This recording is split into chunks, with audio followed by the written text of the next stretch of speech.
All right! Welcome back to As You Should Be, Paul Berlino here in the world-famous As You Should Be studios! Yeah! Crystal Durant here in the world-famous As It Should Be studios. Excuse me, hello! Tommy Van Voigt here in the world-famous As It Should Be studios. Von Voigten. Tommy Van Voilen. Bolin.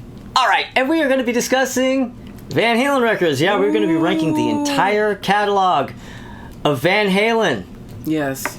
As well as those other bands that they became later. Ah! Yeah. What? All of Uh-oh. Tommy's already hated. mad. Oh yeah, but we're going to be doing Van Halen album. All 12 of the albums. Just The 12 pack. get on with it already, you fuck. Alright, well actually that's Crystal's job because she's going first. Oh, that never gets old. Alright, so there are 12 albums, and I'm going to put them in 3 different categories. Uh-oh. Oh. Yeah, I think it's pretty obvious why. So there's, coming in at number 12 is Van Halen 3. You don't say. Wow. Who's the dude that's That's there? a controversial Gary pick. Gary Sharon. Sharon, right, yeah. Then, at 11, I have Balance. At number 10, I have Fuck. At number 9, I have OU812. And then number 8, I have 5150! Whoa! Wow! Cause Bocephus! Anyway. Bocephus. It's a Bocephus brothers. Because that was the Van Hagar era. 11 through 8. Alright, now we get into the good stuff. Oh, for Oh, fuck's now we're starting the sake. Van Halen album. Now we're starting the Van Halen Now you're ranking the Van albums. Halen album. Now I'm ranking Van Halen records. I'm sorry, Tommy. If you want to leave before me so we're not on the Well, train look at it together, this way, that's Tommy. fine. You get the last word. That's goddamn right I do. Yeah. So you fine. So, all right. Take it. Coming But in until then. But until then. At number 7, I have A Different Kind of Truth. Which to me is Bleh. like the worst of Dave era. You know, Tattoo, She's the Woman, Bullet Head. The plane! They're okay. Yeah. It's fine. Coming in at number 6, I have 1984. It was a time and it was a place. It was a great tour. Panama! Dun, dun. Hot for teacher!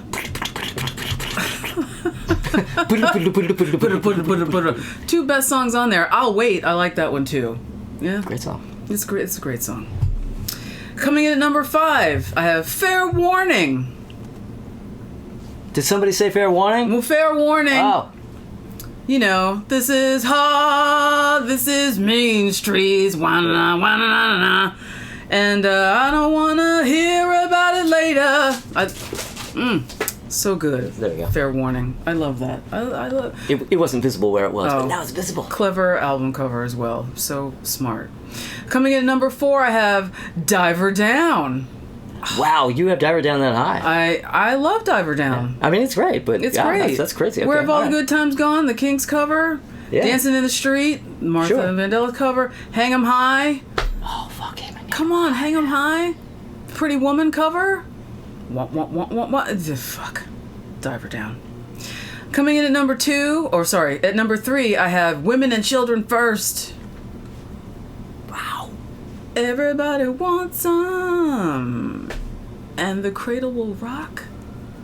Yeah, one of my favorite Van Halen songs. Oh my god, I love that song. Coming in at number 2, I have Van Halen 2.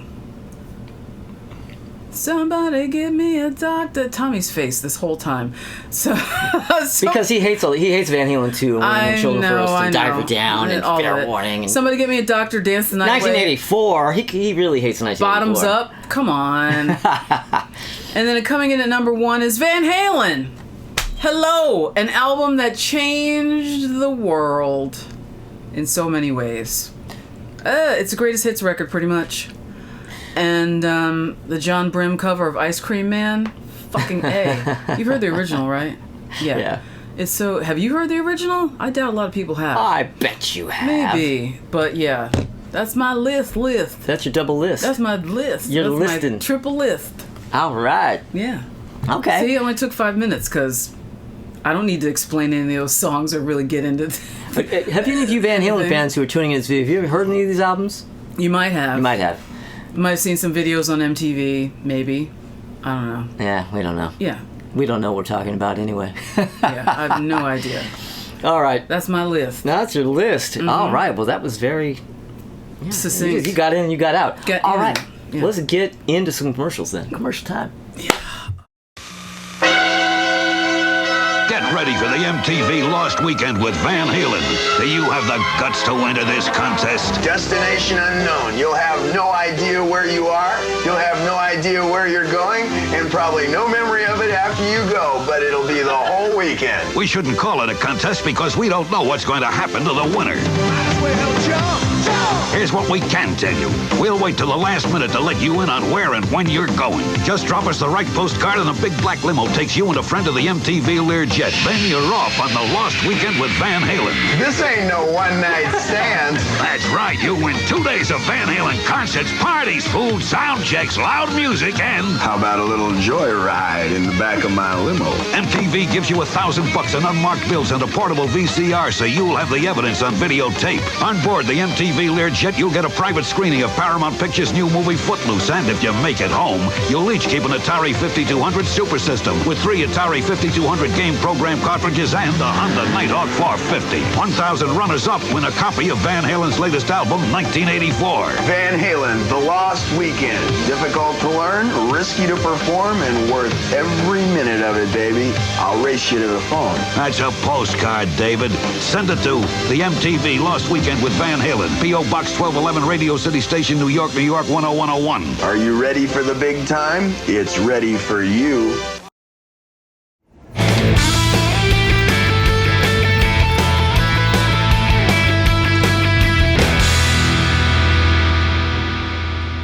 Well, all right. We're back. Yeah. It's Paul's turn. Paul's My turn for turn. his list is Van Halen list. It's my turn. Step up and take it. It. You got it. Okay. All right. Coming in number 12. You're gonna be shocked. You're gonna be stunned. Uh-oh.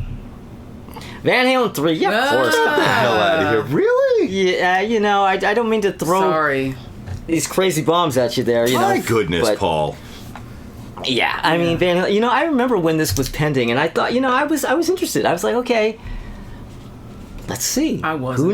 Who knows, but, well, we saw. We ended up saw. seeing. Yeah. We saw. Why would they...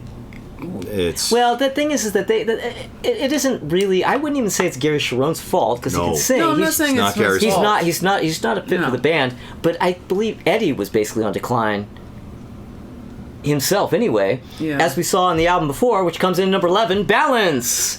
I mean, you know. Really, Yeah. that album is a complete mess, and Eddie is not innocent on that. Innocent, yeah. No, he is not innocent there. True. Yeah, in fact, I hadn't listened to this album before. I listened to it specifically for this list. I had never heard it. And I kind of liked the first song, Seventh Seal. I thought, oh, this might be one of the Hagar albums I like more. Then I kept listening. And I went, oh no, this is a No. complete mess. This is really terrible. Number 11, yeah. But then coming in number 10, OU812, the single most overtly 80s album of all Van Halen albums. And I'll tell you what, when that first came out, I think the first thing I heard from it was When It's Love, and I kind of liked that song. love that. song. I thought that was a pretty good song. And I don't like it as much as I did then, but but it's a good song. It's It's beautiful. But I fucking hate Finish What You Started. Oh God. And what's the other one from this? Don't they have another big single from this? Yeah, they did. I'm forgetting what it was. Yeah, I'm forgetting. Yeah, I'm putting everybody on the spot here. But yeah, the other single from that. But When It's Love, actually, it's not bad. But yeah, anyway, when I went back and listened to it for this, it was like, well, you know, it's 1,000 times better than Van Halen 3. It's way better than Balance, that's for sure. But you know, it's just not my thing, man.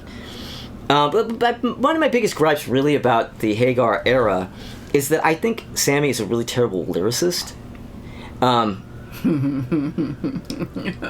know what I mean? It's like, because there's some really... I mean, Dave does some really cheesy stuff too, but I feel like Sammy's trying to do the Dave thing, and that's not Sammy's thing. It doesn't work, yeah. So it doesn't work. You know, because if you go to Sammy Hagar records... that's not what he's doing. No. You know? Not with his solo shit or with Montrose. Yeah. And I just feel like Sammy should have gone in and wrote done Sammy fully. Yeah. You know? I agree. Yeah.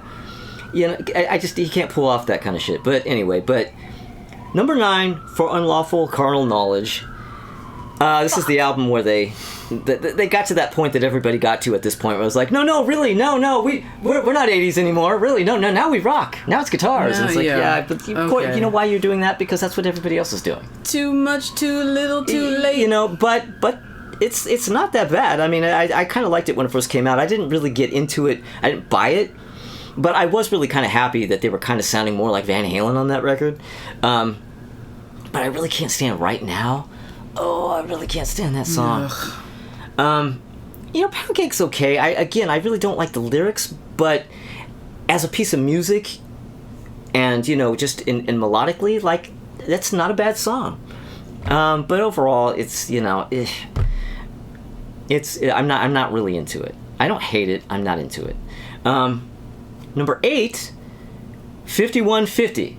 Now, I bought that record when it came out. I was really interested. When Dave left and Sammy was in, I was ready for it because I was getting really sick of Dave, because Dave's shtick started to wear thin. And had he stayed in the band, that might have just happened. Like, that may have just, like, they might have just kind of gone like this just because Dave might have worn thin for everybody. Because he kind of wore thin when he wore thin when he went on his own, that's for sure. Oh, yeah. But I started getting annoyed with him because it was just like, he's just so obnoxious and arrogant, and I kind of started thinking of him in that way. So when he left and they got Sammy, and I thought, oh yeah, I'm really interested in this, you know. And the first thing I heard from it, I had the exact same experience I had with this that I had with 1984. I heard a song on the radio before the record came out. Right, the new Van Halen album, or a song with Sammy, here you go, and they played Why Can't This Be Love, and I was just like, yeah. Oh, it was like, I was so crestfallen. I was like, really, guys? Come on.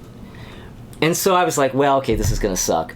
But then I started hearing Best of Both Worlds, which I thought was really good, and Love Walks In, and I loved both those songs. So I bought the album, and I ended up really liking it. I thought the Hello Babe that starts out was really, really just, again, Sammy, you don't need to do that. Yeah. Don't do the Dave shit, please. But that aside, I didn't like Dreams.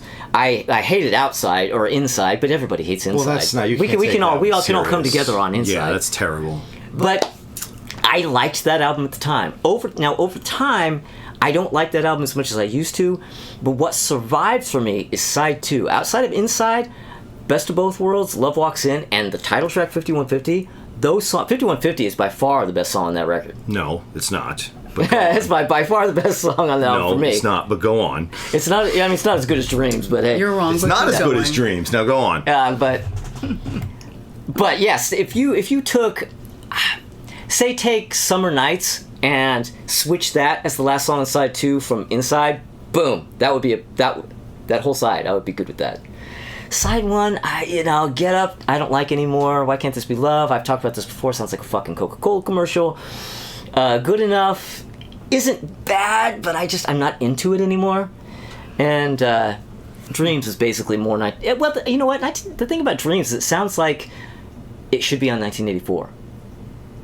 I honestly think that sounds more like a song from 1984 than like a song from 5150, to me. If you can picture it with Dave's voice. Well, I mean, the singer aside, as a composition and the way it sounds, and as a production, like, that would fit on 5150, I almost feel like. Maybe. I don't know. You mean 1984? On 1984, 5150, OU812, FUCK. But yeah, anyway, that's my whole thing about 5150. But anyway, so number 7. An album that Tommy certainly has above 5150. A Different Kind of Truth! Yes. Yeah. Now, 51 or A Different Kind of Truth is far from a perfect album. And Dave obviously is a shadow of his former self in every way imaginable. And I was talking about Sammy trying to do the Dave thing. What we have on this album is Dave trying to do the Dave thing. No bueno. You know, but in the end, I just, I listened to him like, yeah, but this sounds like Van Halen to me. Like, it's that voice, not as good as it was, older, and way too dry and way too loud in the mix. Yeah. Okay, but I mean, way too dry, way too loud in the mix. That. Yeah, no, I'm with you on vocal. that. I am with you on that. The band sounds great on it. The band sounds fucking great and was recorded well, I feel like. Pretty, not amazingly, but not... I feel like the difference in the way they were recorded versus the way Dave was recording is pretty great. Like, it's quite a difference between the approach and the quality of it. You know what I mean?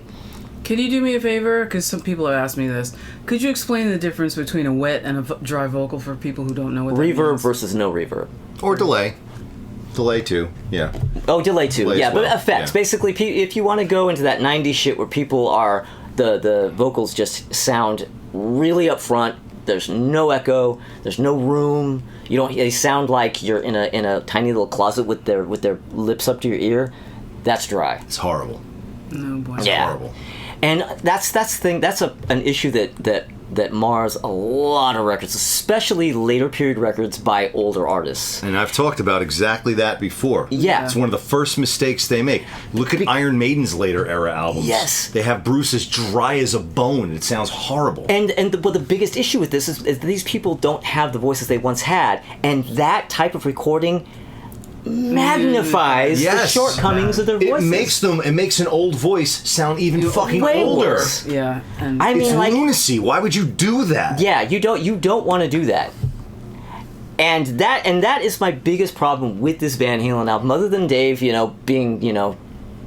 Bojangles Dave trying to do Dave. I like the songs. That's racist. I don't like the way he was recorded at all. But I think most of the songs are old songs that they fucked with and messed with them and made them a little better. Yeah. Because the earlier versions were really club band. Super, yeah. And the lyrics were even worse, So they really did improve the songs, but they weren't recorded that well. I don't like the way they were recorded. Anyway, I'm rambling on a lot about this record, but I like A Different Kind of Truth. It's not great. I like it. My number 6. 1984. Yeah.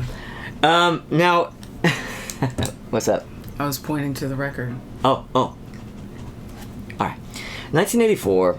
Now, I've told this story before, and I'm going to tell this again. These guys have heard this story. Some of you people who watch the channel have heard this story, but I'm telling it again because we're doing this Van Halen ranking. A lot of people who've never watched our videos who are here just because it's Van Halen will not have heard this, but I remember when this record was about to come out, when there was, the word around the junior high, man, was that Van Halen had a new album coming out, and it was going to be called 1984.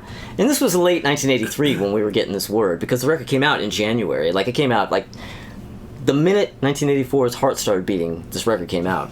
And I remember being in the backseat of my parents' car, and we're on the highway. I don't remember where we were going, and they were listening to the rock station, and the DJ said, all right, we have the new Van Halen song. And I'm like, woohoo, the new Van Halen song, here it comes, right after the commercial. So the commercial plays, and then it comes back, and they play the song, and it's the opening of Jump, and I'm like, well, suddenly they're making us wait even longer. Obviously, this is not the new Van Halen song. Clearly, they're just fucking with us now. And then Dave comes in singing. I'm like, oh shit, this is the new Van Halen song. Oh, well, Van Halen's done. that's all over. Boy, am I not buying the new Van Halen album. I was so bummed. And then a few weeks later, just like a week or two before the album came out, they had another Van Halen song. They're like, all right, we have another Van Halen song. And then Hot for Teacher comes on. I got a bruise on my jaw from it hitting the ground when that song came on. That song fucking killed me. Yeah. Then I bought the new Van Halen album when it came out, and yeah. And over time, I like Jump. I talk a lot of shit about Jump, but I actually like Jump now. I didn't like it then. I like it more over time. You know what I mean? I think as we get further and further away from it, the baggage of, the perceived betrayal of that music when it came out is kind of gone. You know what I mean? There's no longer 13-year-old me going, what? How could they do this to me? The funny thing is that, obviously you were not the only 13-year-old crying about this. Yeah. But they, grabbed a whole new audience by the balls, and that thing sold like monster, But, just off that one single, because it got played ad infinitum on MTV and VH1 all the fucking time. You couldn't escape it. No. But, it's like I felt that way too, because my college radio had it in Philly, because I was in college in 1984. So, it was like, wow, new Van Halen, this is going to be fucking awesome. And we're like, well, what? I mean, basically, when I heard when they were saying they have the new Van Halen song and it was the first one, I was basically expecting it to come in like fucking Hot for Teacher. Yeah. So when I heard the synth sounds, I was like, yeah, I just thought, what is happening? No, you didn't. And who was playing that? Yeah. But now, at this moment in time, my only complaint about this album is that I wish that the 1984 intro, was not on the record, and that there was some really strong, just fucking undeniable, running with the devil, like fucking, where have all the good times gone kind of opener, and then Jump as the second track. Yeah. Boom. Boom. That would just be great. But I can see why they made it the first one. I don't like it as Jump, with Jump being the first song. Jump's not the first track, but it is the first song, and it doesn't sound like a first song on an album to me. Yeah. It just really needs something really just like, here we are, motherfuckers, as an opening track, and then you can go into the rest of the album as is, Yeah, but I also feel like that's why they chose that to be the first one, because it's like, power keyboards, if that is a thing. Well, but honestly, the opening track could have even had synths on it. I'm not even saying it needed to necessarily be all rock, but just something just with some punch, with just, like I said, here we are, motherfuckers. Yeah, no, I get it. They kind of snuck in on that record, and Yeah. Yeah. But anyway, I will say this, all the shit that I talk about, synths and Van Halen with synths, by far my favorite song on that album, I'll Wait. By far my favorite song on that record. That wasn't the case back then, but now it's a nostalgia thing. Out of all the songs on that record, the one that rose to be this like incredibly just nostalgic thing is that song. That one. So, oh wait. Anyway, number 5, Diver Down. Diver Down. People complain about all the covers, and I get it. But the thing about that is that they weren't really prepared to make a record. It had to have the covers because all they did was they recorded the cover of Pretty Woman, and that was just supposed to be a standalone single. But it was such a hit that the label started hammering away at them to make a record, and they had no songs. And so that's why this thing's so padded out. There's like 3 different, Eddie link tracks and a bunch of covers. There's only like 4 originals, but the thing about this record, the 4 originals on this record are so damn good. Some honestly, like Hang 'Em High and Secrets are 2 of my favorite Van Halen songs, period. Yeah, like those songs, Jesus, the little guitars, yeah. But then the covers, they made them their own. Where have all the good times gone? The Kinks, who? Come on. Exactly. I love the Kinks, one of my top 5 favorite bands probably, but their version of that song sucks ass. Van Halen owns that song by far. But something I caught last night that I didn't really catch before. I was going around and doing some listening, and I was thinking about the fact that Van Halen so completely owns the Kinks with that song. I remember I looked, a video popped up of them in 1982, around the time Diver Down came out, of them doing Where Have All the Good Times Gone live, the Kinks. And it was kind of like the Van Halen version. I thought, oh, yeah, well, you got schooled. You learned how to play that fucking song. Then I went, and then it dawned on me, oh, wait a minute. No, this song is on their One for the Road live album from 1980 that was recorded in 79. I used to have that. Let me go back, and I clicked on it. It's that arrangement. The Kinks had that arrangement in 79. It's nowhere near as good as the Van Halen one, but the Kinks 79-80 live arrangement of that song, the Van Halen version isn't a far cry from that, but the Van Halen version is still way better. Still way better. Anyway, number 4. Did somebody say fair warning? Yes. Yeah, well, yeah, fair warning. Terrible cover. Fair warning. Yeah, it's a fucking classic. I mean, there were videos on MTV of them playing Oakland. There are 2 songs, Unchained and So This Is Love. Oh yeah. Did you ever see those? Mm-hmm. Yeah, because I know you weren't watching MTV right at that moment in time. No, but I've seen that shit on. But YouTube. you've seen it since. Yeah. Okay, that stuff. Those clips are so good, and Van Halen fans have been pining away for that whole show to come out. And there's, some people say the whole show does exist. Some people say it doesn't. Apparently, Michael Anthony says that it does not exist. That they literally shot those 2 songs and that's it. I'm gonna go with Michael Anthony because he's a straight shooter. Like I feel like out of all those guys, the one guy whose word I will take is his. Yeah. And so unfortunately, I guess maybe that show doesn't exist in its entirety. But man, those videos are fucking amazing. And they actually did shoot. They did shoot a video for One Foot Out the Door that never came out. Oh really? Like an actual proper music video. Oh shit. Yeah, I've seen stills from it, but somebody somewhere Wolfie, has it. have that. Can you? I know you're watching this. Can you have that put together for us, please? He's not putting anything else out from the vault. Yeah, he's like, fuck you guys. He's basically moved on. Yeah. Yeah. Yeah. Well, as he should probably. Well, he feels that they've exhausted everything of value from the vaults, and Yeah. to put anything else out would be just incomplete stuff. That's his opinion, and he owns it. So. Well, I will say this, and we've talked about this before. I don't think there's really anything that substantial in the vault. It's unlikely because there aren't going to be any complete songs, and nothing that Eddie did is going to be in any sort of arranged form. No, Yeah. it'll be laying down riff ideas and stuff. Yeah. But anyway, all right, number 3, Women and Children First. Yeah. Ooh, man, God. And the Cradle Will Rock. Everybody wants some. Oh man, lost control. It's just so much. Fools in a simple rhyme. It's just wham, bam, bam, bam. That album. But that brings me to our number 2. Our number 2. That brings me to my number 2. Van Halen 2. Yes. Van Halen 2. Now, Van Halen 2 has the same problem for me that 1984 has. Weak opening track. Van Halen 2 is an absolutely devastatingly great record that has a crap opening track. I mean, yeah, that version of You're No Good would be a great B, like Dance the Night Out of the Way, B-side, You're No Good. Boom, there you go. That's an album that needed a gangbusters opening track that we didn't get, But outside of that, man, somebody get me a Doctor, Bottoms Up, Women in Love. It's just like, oh, fuck. And Dance the Night Away, for fuck's sake. God. Well, also the cover. The cover of that album leads you to think that it's not as good as it is. But the cover's wrong. All right. But number 1, of course. I mean, come on. Van Halen 1. Come on. Van Halen 1. What are you going to do? What are you gonna do? Stevie Wonder can see that's the best one. But I'll tell you something though. Van Halen 2, I don't put that. It's just a hair below 1 for me. Yeah.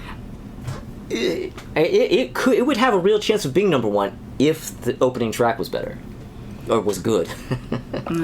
But yeah, Van Halen 1. So yes, I didn't want to say this while we were doing it because I basically would have given it away. But yes, I'm going to acknowledge now that my Dave albums are in order of release, and that was not on purpose. I literally went through and placed them and went, oh shit, no, come on. And I thought about it and went through it, and I went, no, that's really the order I like them in.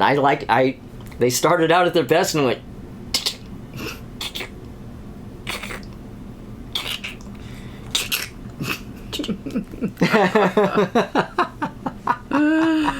I can't it's like their trajectory is like a check mark. Ooh. Tom's face is so mad. All right, let's come back to Tommy because we are going to get. Well, we're gonna have to get some messages from our sponsors here first. I think before we hear from Tommy. We're going to get yelled at. MTV's Viva Van Halen Saturday from Cabo San Lucas, Mexico. Next Saturday afternoon, go beachside with Kari Wer, Ricky Rackman, and Van Halen. And in the evening, finish what you started with the grand opening of Van Halen's Club Cabo Wabo Cantina, with the boys themselves jamming the Mexican night away.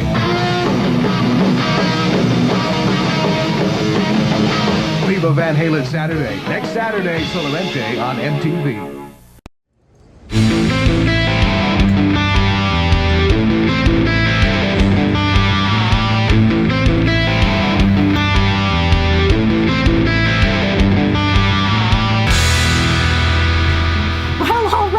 Oh, yeah. All right. All right, Tommy.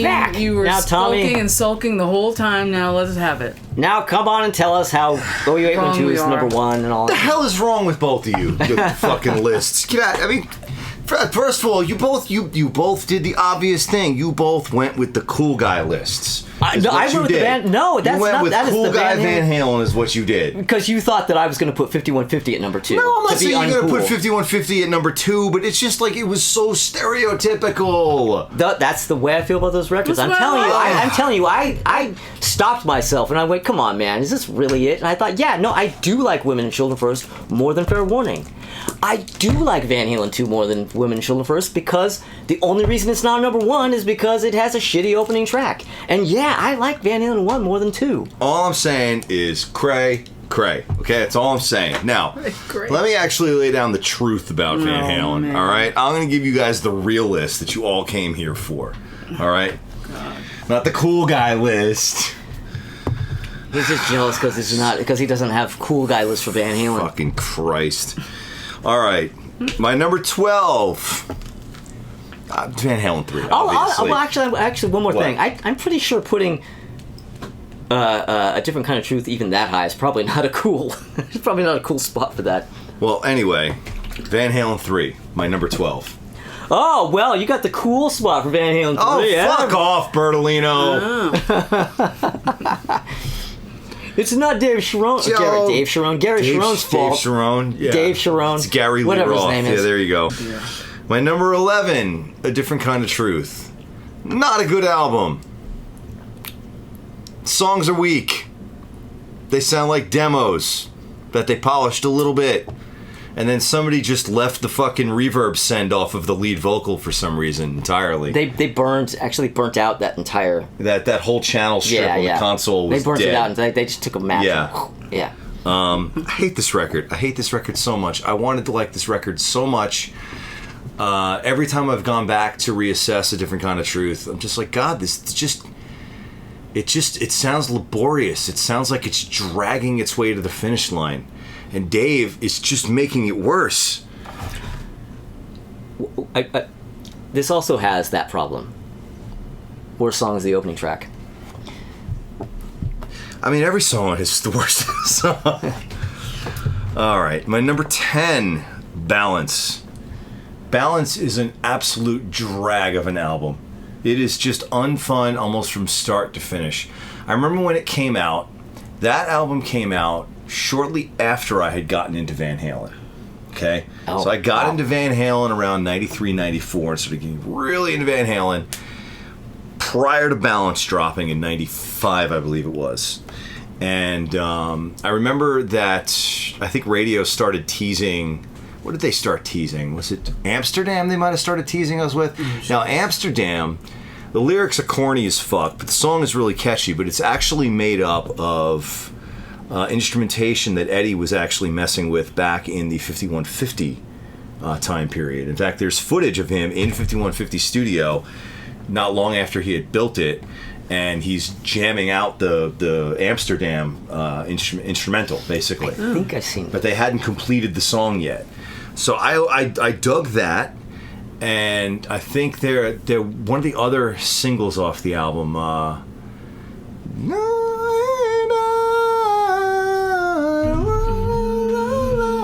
2, whatever that is. I thought that was a really good song, but it suffered from that dry vocal thing as early as that, because now we're talking 95. So now the Van Halen all got the facts. They all got the memo that, oh no, records can't sound fun anymore. Everything has to be dry and real, man. And they just dried up Sammy's voice as much as possible. And he was still in his vocal prime at the time, and it made him sound old. That's how detrimental that is. And the whole album suffers from that. Yeah. But well, again, I think I may have already said that, but honestly, Eddie's the real culprit on this album. He is in decline at this point. He is in decline, but not as far as his playing goes. His playing is fine. No, he can play, but in terms of just as an artist. His musical output, his creativity was really, again, I use the word laborious. I mean, it sounds like work getting through this album. The songs are just really bloated and not really satisfying. Yeah. Aside, there's some bright spots on the singles, even though I don't care for how they were mixed. But a lot of this record, it just sounds like, God, they could have trimmed down the album. They could have trimmed down the song lengths. Yeah. There's just so many things that they could have done to make this a more enjoyable album. And it's just, they sound like a band falling apart, and they very much were. Yeah. Well, I mean, substance abuse, I think, is a big part of what was going on. Definitely. Big time. That was a really, really, Big low time for him in that regard. Really, really low. Yeah. My number 9, OU812.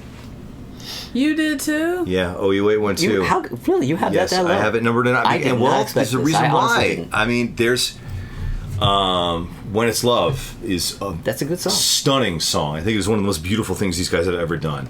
And when it gets to the outro, that na na na na, I'm like, just take me away on a stretcher. I'm fucking dead. I am absolutely dead on arrival. And I love the fact that this album sounds sonically, production-wise, like the most 80s thing that they've ever done. I love that. Of course you do. Of course I love that. Of course. I just don't think a lot of the songs are very good.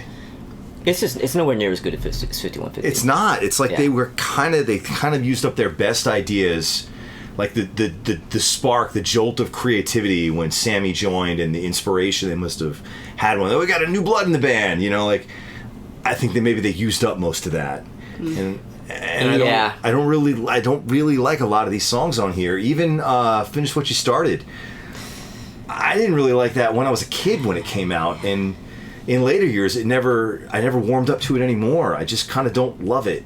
Yeah. Well, what's funny about that song is that doesn't fit with the rest of the album. That doesn't sound so 80s as the rest. That sounds more like it would be on maybe the next record. It does sound more like that, yeah. But it's just, I don't know, I wish I liked OU812 more, because sonically I love it, and I love When It's Love so much, but I just think the album as a whole is kind of weak. My number 8, the ultimate cool guy Van Halen album. Oh shit! Really? Van Halen 2. Oh, okay. I thought you were gonna say 1. No, what's wrong with you? No, Van Halen 2. Is it really? Is it? Van Halen 2. I thought 1 is the cool guy album. No, Van Halen 2 is the cool guy album. I didn't know that. And we're learning stuff. No, Van Halen 2 is the album that the cool guy Van Halen fans are like, the best Van Halen album is Van Halen 2, because I'm cool and I want everyone to know that my taste in music is cool. I didn't know that. That's the way it hits me, and it's obnoxious. This is no fault of the band, but I feel like the album is a shadow of the debut. Yes, it starts out very weak. It sets a very bad stage for the rest of the record. There are a couple of unbelievable bright spots on this album, that being Beautiful Girls and Dance the Night Away. A lot of the other stuff, it's like, yeah, it's cool, good hard rock stuff, but nothing that totally just shakes me in my foundations.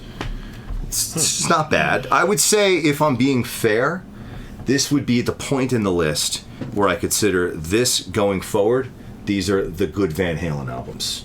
Well, I get one very concise, one simple thing I want to say about this album that I failed to say about it. My number one thing about this, I consider this to be the most fun Van Halen album, Van Halen 2. I think that is the funnest Van Halen album. Oh my God, I would disagree. Van Halen 2? I would disagree. That's all party songs. I would disagree. Bottoms Up. I don't think it's Girls. the most fun Van Halen album. Somebody get me a doctor? No. This is the start of me. This I consider from this point forward on my list. These are the good Van Halen albums, but I do not consider this the most fun one. My number 7, however, is the one that I think might be considered the most fun Van Halen album, and that is Women and Children First. That record to me sounds like an absolute party. It sounds like a party that's gotten completely out of control, but it was a damn fun party. It's a damn good party. Yeah. Like that one a lot. My number 6, Diver Down. I used to overlook this album a lot when I was younger and I first got into Van Halen. I was like, oh, Diver Down is the weird album, you know.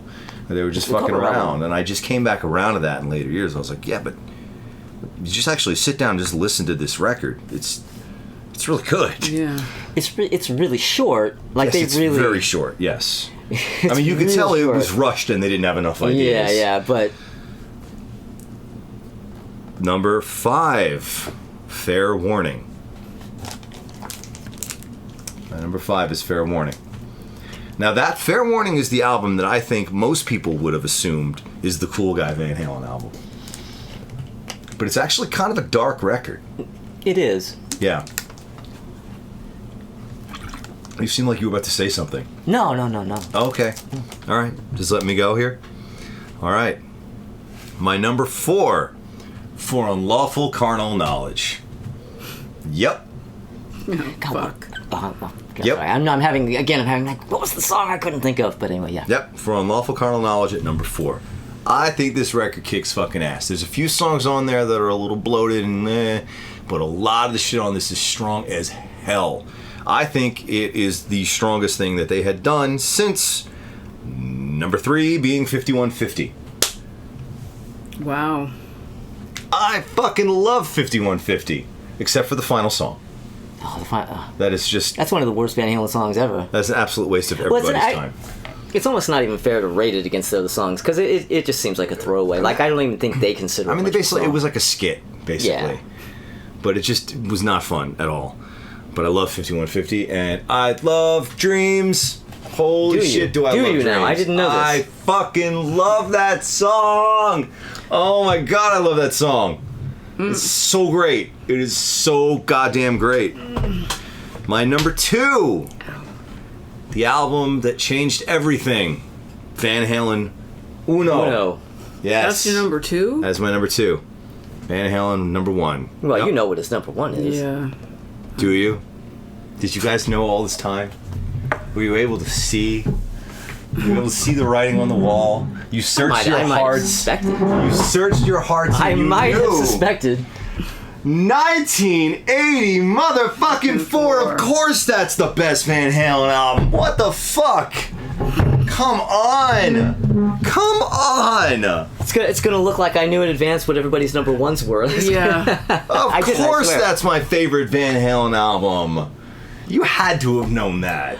I might have known. I didn't Yes. know, but I Almost mean, like if I might had have to sit and known. think about it, what would it be? I might have come up with that. Hell yes, that's my It's that favorite for him. one. It's Tommy Von Voigt That we're is talking my about. favorite one. Now that I was all performative throughout the whole reading of my list, let's look at like a serious thing here, okay? We've talked before about the age difference and how that has an undeniable impact on how we feel about certain artists, certain releases in an artist's catalog, how we might feel about later releases in an artist's catalog. Van Halen is an absolutely perfect example of that Yes. because you have Crystal. Diamond Dave all the way. Crystal could probably... I'm surprised she hasn't said, oh, by the way, I was at the fucking concert they did on their first tour. I mean... You know The what? concert, because there was that one. You know what? Were you? No, but I can't help it. But I'm saying that's the thing. Because Crystal is the oldest of the three of us. She's and- talking about where you come in the timeline Right. here. Yeah. Fucking Crystal saw Led Zeppelin in concert, for Christ's sake. I mean, Crystal saw all the real shit back old. when it was... don't look at it that way. Don't look at it as you look at it as you looked out and you saw all this shit when it was hot. Yeah. You know, Crystal probably saw Van Halen in concert with Diamond Dave the first time around. Paul was in junior high at exactly the right age when all the first, the Diamond Dave records were coming out, he has this distinct memory of eagerly anticipating 1984 coming out, and everyone's oh my God, what's it going to be like, the new Van Halen album? Paul was, what, were you in high school? I was in junior. I was when the Sammy era started. Grade, I think, when that record came out. When 5150 came out. Oh, I was 16. So you would have been in high school when they switched to Sammy.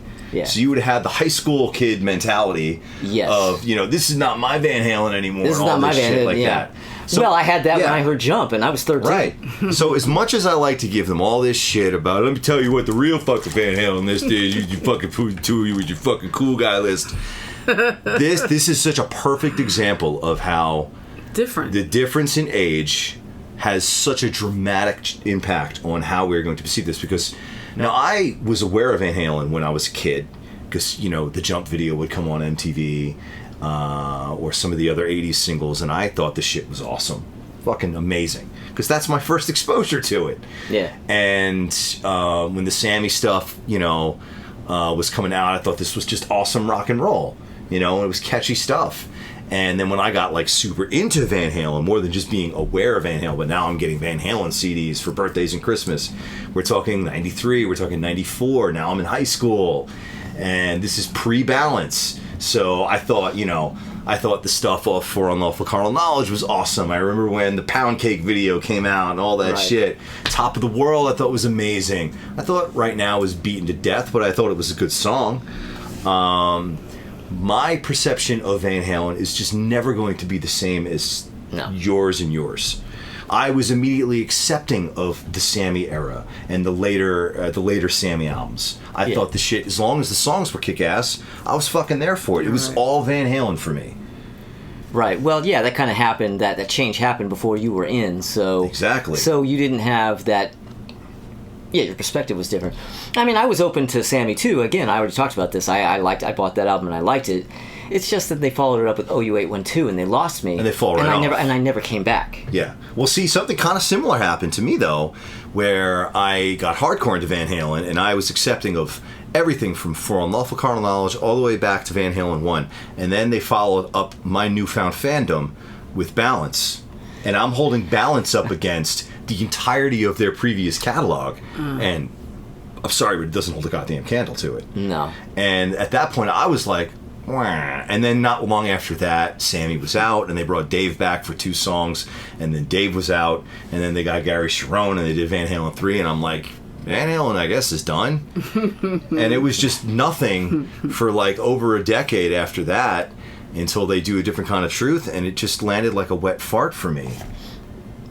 I mean, I'm glad I got to see Van Halen on the touring they did subsequent to A Different Kind of Truth. I actually got hired to photograph Van Halen when they played Jones Beach. So I was right front and center, taking pictures of everybody. What year was this? Dave with his fucking headgear. Dave with the fucking, and he had like a mat of, this was 2012. 13. Was it for the album? It was touring for A Different Kind of Truth. Yeah. So it was like 2013, 2014, right around there. And Dave had like this mat of sand that he would be sliding back and forth, and he had like ballet slippers on. Yeah. They kicked ass in concert, and I'm so glad I got to see them, but it just, the magic was not there, and I just didn't think that album was good. It just, none of it held up to me. So there I am. Now, the Van Halen that I accepted and came to love was from Fuck on back, and everything they did subsequent to that, I'm like, yeah. So you see how I'm kind of doing it too. Now I would argue that I'm being objective and saying Balance is a really problematic record. Van Halen 3 sucks. I know we're divided on A Different Kind of Truth, but I'm still doing that thing. Well, you're not entirely doing it, because Balance, you were here for it. You were ready for it. It was the lineup that was already Tommy approved. Yeah. It's just not a good record. It's not like record. Tommy approved. Yeah, it's just that Tommy simple. tested, Tommy approved. But they come out with that, and I'm like, God, this is like an hour long, and I don't like any of it. Yeah, So yeah. So I'm just trying to be real about how we all approach, and this applies to a lot of our favorite artists. If we're talking about an older legacy artist with a long string of records, we're all going to be approaching it with a little bit of a different perspective. Usually I'm going to be the one that's more accepting of later albums, because I would have been coming to this at a later point in time, and for me, from that point back is all, well, this is the band. Yeah, and that really sucks too when you come into a band at exactly that moment where like, all right, and now they're gonna have a new album, but but it's balance. And that's what and that's exactly what happened to me. And I'm like, oh, but fuck. Yeah, no, it's not fuck. No, it's not fuck. This one does not fuck. No, it does not. You cannot get it. No. So, but anyway, that is me. That is my Van Halen ranking. It's Van Halen TED Talk. My Van Halen TED, my Tommy it's Talk. Tommy Talk. Tommy Talk. All right. Commercial time. Van Hoot Coffee. The difference is the Master Roaster.